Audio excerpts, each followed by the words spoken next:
After being a trainer for many years, I find that most students have the hardest time throwing the hooks and uppercuts. So today, let's talk about how do we throw them properly. It's not hard, but you have to get a lot of things in line, as far as your body mechanics is concerned, to make sure you're throwing them right. So that's what we're here to talk about. All right, so hook, we call the number 3, right?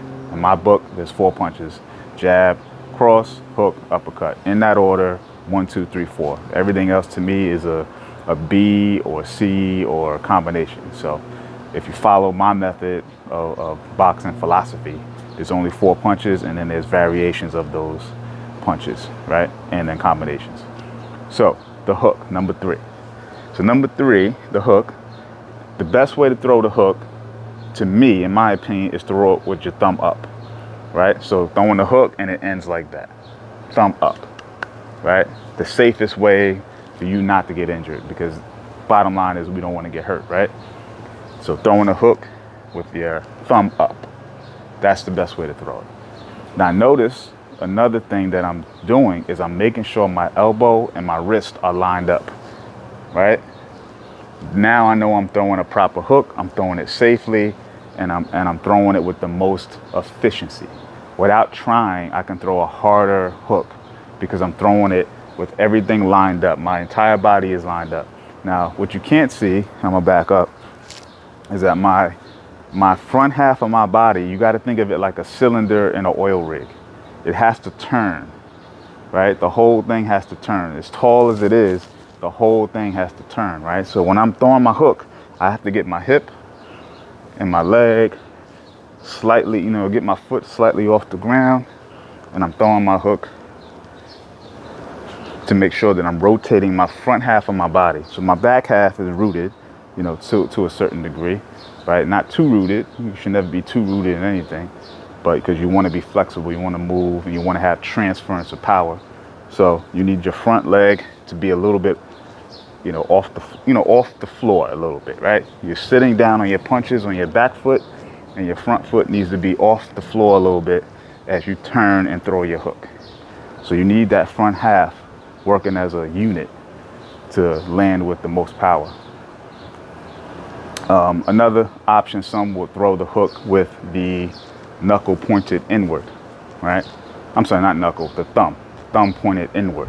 So throwing it and then landing like that. Now that's not bad, especially if you have your elbow and your wrist lined up the way I think is always the safest, right? Because if these are lined up, there's no risk of injury. So if you're throwing it like this, you could bend your wrist. If you throw it like that, now you have a torque of the shoulder. But if you line everything up, you usually have everything supported. You're supporting the punch. That's what you want to do when you're throwing it that way. You want to support the punch.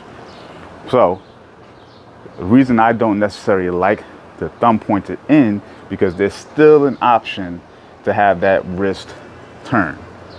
It's a little bit, because naturally your wrist needs to be lined up with your elbow, right? To be safer, to me, thumb up. When you throw it like this, there's a opportunity for your hand to turn down or up, so you have to be careful. Obviously, if you're wrapped up well under the glove, you should be pretty safe in most cases. Plus, if you concentrate on the 2 knuckles, the biggest, knuckles, the ones that are lined up with the forearm bone the most, then you should be okay. And make sure, I made this mistake a long time ago. Make sure your hand is closed for all your punches for that matter, but make sure your hand is closed and you got a nice hard rock. So when you're throwing the punches, you don't have wiggle. You don't have that opportunity for that wrist to wiggle around. Because when you tear that up, you could sprain your wrist or even worse, break it. And then you have some other issues. So that's the hook. So number 3, the hook, throw it, elbow lined up, elbow and wrist in line with each other, and make sure you rotate that front half of your body. So it's got to work as a unit. It's not just throwing your hand when you throw punches.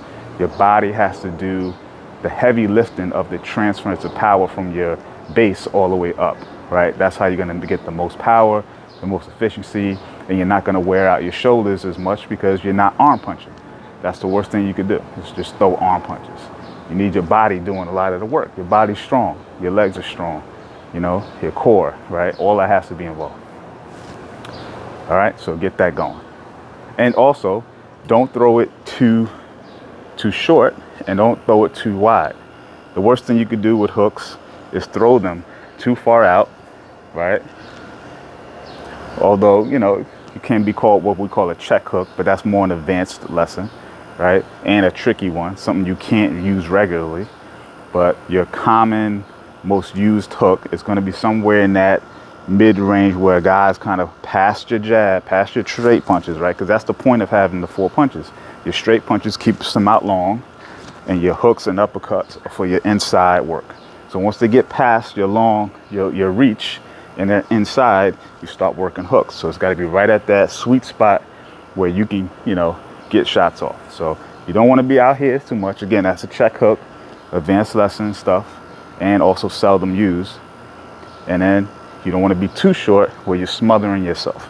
If you're that short, you got to take the step back, right? And create the distance you need, distance management. So that's the hook. So uppercut. Uppercut, another problem with beginners is when they throw the uppercut, they're throwing it with their arm like this, especially when you do the combination. So you do a 1, 2, 3, they go 4 right here, uppercut. They're crossing their own hook, right? That's not correct. You don't want to do that. You got to bring the hand back. So first thing I would say, train slow. Don't rush the combination.